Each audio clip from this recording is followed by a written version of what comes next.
Hello, you are watching the news from Kazakhstan. I'm Nurbek Savitakhunov. Funeral ceremonies of border guards killed at Arkan checkpoint were held in Kazakhstan over the weekend. The grandfather of the only survivor, Vladislav Chelakh, gave a press conference after a date with his arrested grandson. Kazakh analysts claim that tenge will soon fall in price considering the fluctuations of ruble exchange at Russian currency exchange markets. The dollar and euro will rise in spite of promises made by the National Bank. The exhibition of Kazakh modern artists opened in Perm, Russia. The Expo of Betashar reflects on the political realm of Kazakhstan. On Sunday, June 10th, the country said goodbye to 11 border guards killed at the Arkan outpost. Their bodies were delivered to several Kazakhstan regions, including Almaty, Atyrau, Zhambyl, and Karaganda. Our reporting crew was present at the two of them.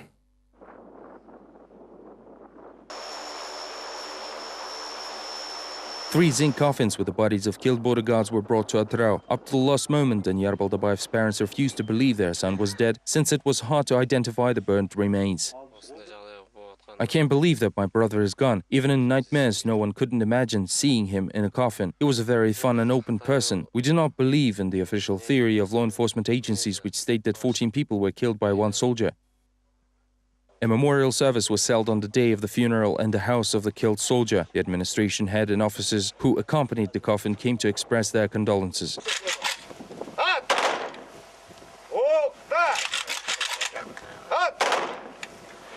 Nurlanbek Mukashev, a 21-year-old border guard, was among those killed at Arkan. He was a graduate of a medical college and was the youngest child in the family. He was drafted in November of 2011. Now, the entire Balkhash grieves for the loss. All of us, the whole staff and student body of our college, feel sorry about the loss of our graduate. I can't even find the right words now. The families of the killed soldiers were paid financial aid in the amount of $100,000 contributed by the MPs and government officials. The country is shocked by the Arkan outpost tragedy, while the military confess they've never dealt with such incidents before. This is all quite difficult for us and the family, since nothing like that has ever happened before. The investigation is still underway. Karaganda residents are most compassionate about the tragedy since the prime suspect is a native of the area. That is why locals are now calling for a thorough and objective investigation of the case. The Zhambyl region also paid their respects to the Arkan guards. Soldiers' bodies were sent home in special flights. Parents who received their sons in zinc coffins still find it hard to comprehend what happened. Most of them refuse to believe in the Attorney General's official account.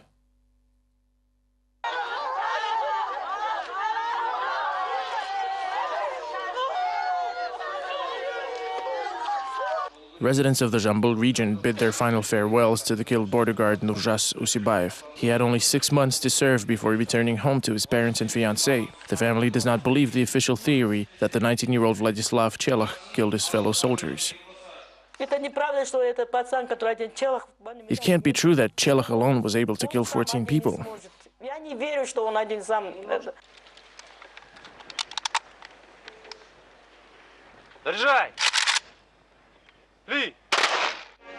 Meanwhile, residents of a small village located in western Kazakhstan came to a local school to say goodbye to the commander of the Arkan outpost, Altenbek Kireyev, who graduated from the school exactly 10 years ago. His fellow villagers still remember Kireyev as a light-hearted kid. Altenbek left a wife and a small baby. He was like family to us. It is very hard to talk about it. Friends and relatives of Altenbek, please accept our condolences. The whole border guard service and officers are in sorrow. The grandfather of the surviving border guard, Vladislav Chelakh, gave a press conference in Almaty on Sunday in defense of his grandson. He shared his impressions of the meeting and reprimanded the media for their indiscretion and distortion of his words. However, the soldiers' relatives will continue to cooperate with the press, since they see it as a chance to ensure a fair investigation in the case of the Arkan border post tragedy. Here's what Vladimir Chelakh had to say. Border patrolman Vladislav Chelakh, the sole survivor of the Arkan checkpoint massacre, was left alive just to distract attention, said soldier's grandfather at the Sunday press conference in Almaty. Vladimir Chelakh is convinced that his grandson had not committed a crime. Instead, he has become a victim of third forces, covering up their tracks. On Saturday, the family was allowed to see Vladislav for a few minutes, and now Vladimir believes his grandson is subjected to psychological pressure, but not from the investigators. He still hasn't recovered from psychological trauma. He is scared and intimidated. I don't know what those people did to him at the time when he was found at the winter hut under the bed. A pistol was on the bed and there was also a bottle of vodka there. But I swear to God, my grandson doesn't drink. In contrast to the family of the surviving soldier, the chairman of the Committee of the Retired Generals Association, Rustem Kaydarov, admits that Chila, in theory, could have killed 14 of his colleagues and the huntsman. However, the officer believes the General Prosecutor's Office lead still has many unanswered questions. After discarding the possibility of attacks by external forces and smugglers, Kaydarov says that it looks like a case of negligence on the part of the entire unit, as all guards left their weapons in the armory and not taken their duty shifts. The Council of Generals came to a conclusion that this border patrol unit, consisting of an officer, 3 contract soldiers and 11 conscripts, completely disregarded the statute of border patrol service. No incident would have happened if they followed the regulations. The head of the checkpoint, Captain Kireev, had to order one of the contract soldiers, Akishev, Akilbaev or Sarsimbaev, to head the patrol shift. Vladimir Chilak says that the family of the killed soldiers don't believe that his grandson committed the murders. He explains that the guards knew each other before they were deployed to the outpost. Some of them even knew each other's parents. Vladimir also mentioned a few inconsistencies of the official lead. For instance, one of the guards was found with stab wounds. The injury and death of the huntsman, a retired National Security Committee major who was an experienced and skilled fighter, raises suspicion as well. When he was buried, Kim's brother showed a close-up of his back. There was 6 gunshot wounds there. The whole body was in bruises, and in the end he was shot in the forehead. Can one person do all this in a matter of minutes, right before the house and barracks were set on fire? Most experts wait for the psychological evaluation, which will shed some light on whether the soldier can stand trial, the adequacy of his actions, and how exactly he can recall the chronology of the incident after such shock. It is possible that Vladislav Chilak committed the crime in the heat of passion, although psychiatrists say that usually the state lasts no longer than 20 minutes. The first trial of Kazakhstani Yermek Kusmagambetov, detained in Uzbekistan, will be held soon. Earlier, the consul of Kazakhstan was able to meet him in the detention facility. According to the MFA representative, Uzbek authorities did not exert physical pressure on Kusmagambetov. According to information received from law enforcement agencies of Uzbekistan, the investigation is completed and the case was submitted to the Kibray District Court of the Tashkent region. The first hearing will be held sometime between June 11th and 15th. Habibullah stresses once again that the foreign ministry is monitoring the case thoroughly. To recap, Yermek Kusmagambetov was arrested in March while crossing the Kazakh-Uzbek border after religious and extremism-related videos were allegedly found in his laptop. Promotion of terrorism is severely persecuted by law in Uzbekistan, yet Kusmagambetov denies all charges. Despite weekly promises by the Foreign Ministry of Kazakhstan, it hasn't been actively involved in the case so far, except for providing a local attorney to Kusmagambetov. The discussion of the case at the intergovernmental level is not even considered as an option. Nursultan Nazarbayev received the head of perhaps the most troubled region in the country at his residence on Monday. The governor of Mangistau region, Bauzhan Muhamedjanov, reported to the president on the development in Zhanaozen. It should be noted this was the first publicly televised meeting after last year's infamous events, in the wake of which the former law enforcement agent and senator took charge in the region. As it is often the case, details of the conversation were left in private. In the rather sparse accompanying text of the Akorda press service, it states that the governor Muhamedjanov reported to the president on the development in the region, which he says has stabilized. Moreover, major social and economic indicators are rising. The president said that substantial funds have been allocated from the state treasury to rebuild the city and asked the official to see their efficient spending. The June 7th emergency was also discussed at the meeting, although the head of the region was reluctant to give any major details about it. The issue of the accident and fire at Kazakh oil refinery was also raised. We talked about what is being done by the investigation team and the commission to restore the work of the facility. Zhanaozen prosecutors who were involved in the trial of police officers convicted of shooting residents in December 2011 addressed the president and attorney general in a letter. As the news portal Respublika reports, representatives of the local supervising agency collected several victims' signatures for a petition asking to reward the prosecution for good performance, saying it is important for certification. It is also noteworthy that after sentencing, victims were outraged over such a lenient punishment and the fact that the court was unable to ascertain who gave the order to shoot at people. Members of the prosecution office Zhapashev Ulan and Bayatar Zhambyl proved to be qualified lawyers and identified illegal actions of defendants. State prosecutor Ulan Zhapashev and Zhambyl showed their dedication to work. During the debates, state prosecutors Bayatar Zhambyl and Akbayev Sırım nullified the arguments of defendants and their attorneys. We would like to express our gratitude for their knowledge and for raising the image of the prosecution office in Kazakhstan. We hope that they will continue working for the benefit of justice. We ask you to promote them. The wife of the arrested Alga party leader Vladimir Kozlov met her husband in an Aktau jail. She notes he is in normal condition. However, the oppositionist was offered to testify against the fallen out of favor Kazakh businessman and politician Mukhtar Ablyazov, who has been living overseas for several years. As Aliya Turuzbekova reports, Kozlov was promised to be requalified as a witness in the case of inciting social hatred in exchange for his favor. The politician declined such a bargain, and Turuzbekova said she did not hide the fact that these developments were expected. Mukhtar Ablyazov and my husband know each other well, and the investigators are trying to get necessary testimonies from my husband that can prove Mukhtar Ablyazov's guilt in committing fraud and other crimes. From the beginning, we expected something like that to take place. When I visited my husband in prison, he confirmed that they did talk to him and made such requests. Aliya Turuzbekova also said that a similar offer was made to civil activist Serik Sapargali. However, the law enforcement agencies chose the politician himself as their main target. According to Turuzbekova, 3 of the 20 people previously charged with inciting social hatred are now considered only witnesses on the case.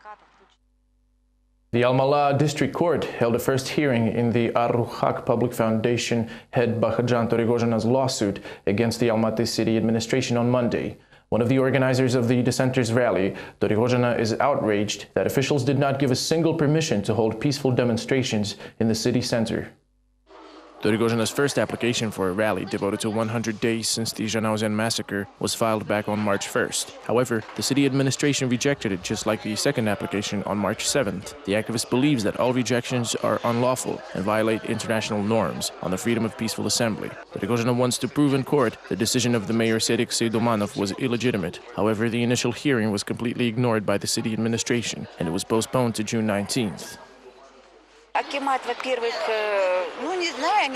guess city administrators believe they're local kinglings, so they can disrespect the court. The mayor's office absence at the hearing clearly shows the attitude of local authorities towards the justice system. We want to appeal against the decision of the administration, based on the international treaties signed by Kazakhstan and on the basis of Article 32 of the Constitution.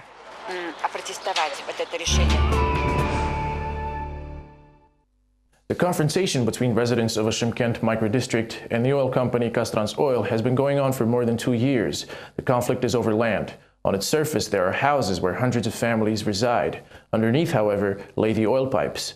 Representatives of Kazakh demand an immediate transfer of homes to a safe distance from the main pipeline. Residents strongly disagree with this demand. Moving house will cost a considerable amount, while the company does not intend to compensate for it. More on the story next. Residents of Saule micro-district refused to leave their homes after Kazakh took legal actions against them. The local court sided with the residents, allowing them to reside within 25-meter distance of the oil pipe. But the company just won't give up, and now people are forced to move at their own expense, at least 150 meters away from the pipe. Kazakh demands to abandon all the premises, but it offers neither land plots nor money as compensation for what we had built. There are people among us who had taken construction loans with their last money, and now they are saying we have to raise everything. Kazakh assures that it is illegal and not safe to build houses along the oil pipe. The company representatives say they had appealed to the protesters many times, trying to explain that how unwise it is to settle in a powder keg. We have very clear instructions. It is prohibited to build houses and settlements within 150 meters of oil pipes, and we have no opportunity to compensate for the houses that are located in a safety zone. Now the conflict is in the deadlock, and residents decided to siege the city administration after all. They have construction permits issued by local officials. The city administration deputy had promised the distressed people that no one will take their houses down. Instead, a decision was made to move the high-pressure gas pipe itself. Kazakh headquarters will be offered an alternative because it is logical, since the city will expand by several kilometers according to the new construction plan. I believe it is right for safety reasons to run the pipeline far from the city limits. According to the construction standards, about 400 houses are still subject to demolition in 4 districts of southern Kazakhstan and inside Chimkent city. Kaztransol managers say they have proposed to move the pipe beyond the city several times, but apparently it is a poor option. The project cost is very high and the move will be rendered useless anyway, since bypassing pipe will still have to run through the land allocated for housing. MPs are concerned that Kazakhstan is overwhelmed with solid waste. Even the Environment Protection Ministry is unaware of how much solid waste there is in the country. Minister Nurlan Kaparov at the government hour in the parliament admitted that he does not possess exact data. He only made an assumption of 25 million tons. However, according to the MPs, Kazakhstan accumulated much more harmful waste. Вы обманываете правительство, вы обманываете государство. You are deceiving the government and the state. These are not only mythical numbers in billions, these are huge amounts of waste and tails that are poisoning our life and our entire environment. They get to our food through water and plants. And how can we really fight it if you don't even know the real estimates of how much waste there is there?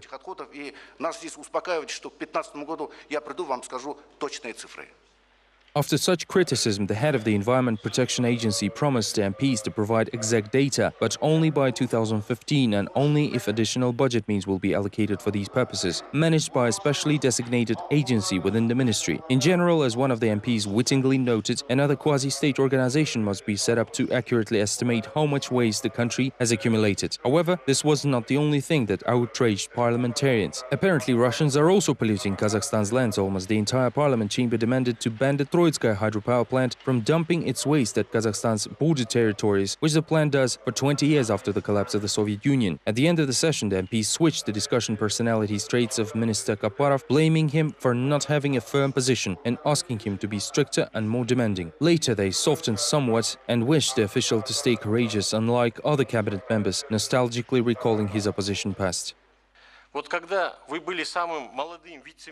When you were the youngest ever Vice Minister of Energy, you had this air of opportunism, risk-taking and persistence about you. I wish you to get all of that back and I believe you will succeed.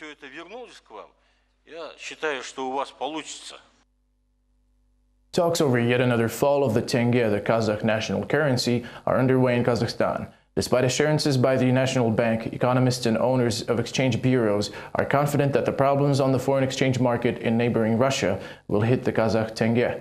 What do experts think on the issue? Find out in the next report. The dollar is rising in Kazakhstan following the sudden drop of the ruble in Russia 1 week ago. At present, people are not rushing to buy foreign currency, say owners of exchange offices, although it usually takes a couple of weeks for Russian trends to reach Kazakhstan. Hence, local currency traders are expecting the tenge to drop in the near future as well. Shipping costs have risen, and this will affect the exchange rate, although not in the way it is happening in Russia right now, because we're managing to keep it under control. The dollar exchange rate is expected to rise a bit, but not dramatically. The head of the National Bank, Grigory Marchenko, reassures there were no signs of tenge losing its value. He referred to oil prices, the base of the Kazakhstan economy. As long as oil prices are high and stable, the national currency will be safe and sound, Marchenko said, adding that he will be concerned only if the ruble will tumble by 1.5 times. There are no signs for the ruble losing its value. However, if we assume that $1 will cost 40 rubles, we might be slightly concerned. We won't be taking any actions until the exchange rate reaches 45 rubles for a dollar.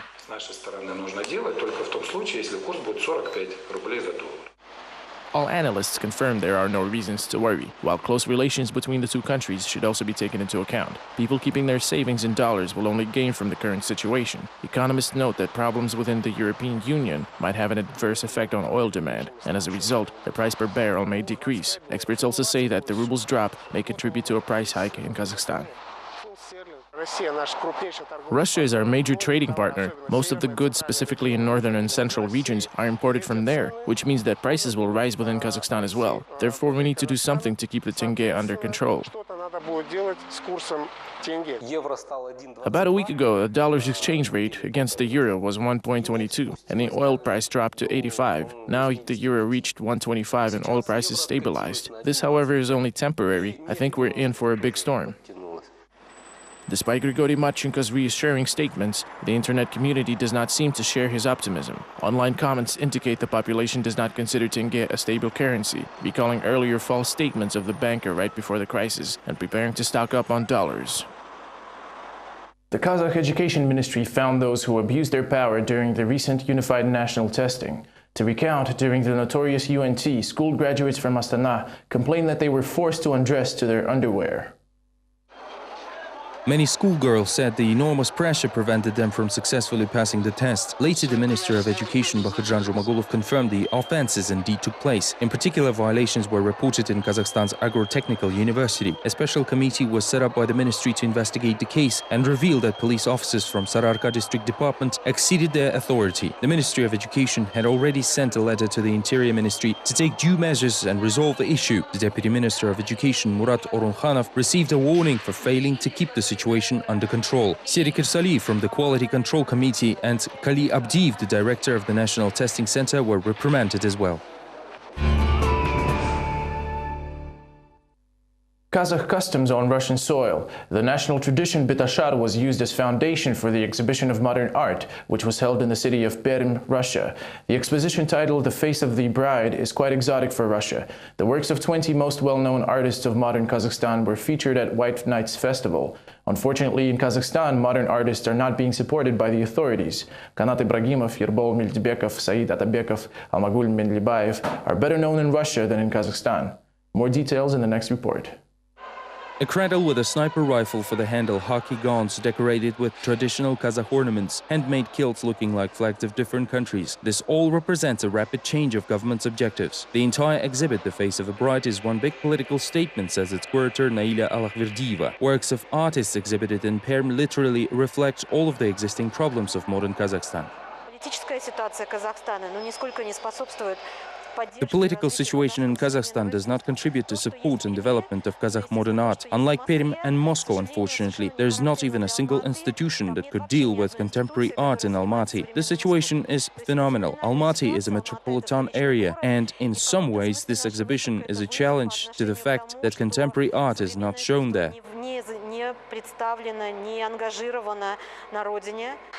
Artist Yerbol Miltbekov says the absurdity of reality is reflected in the constant change of names and titles. The vivid example is the former communist peak of the Pamir Mountains. Politicians change its name rather out of habit, says the artist.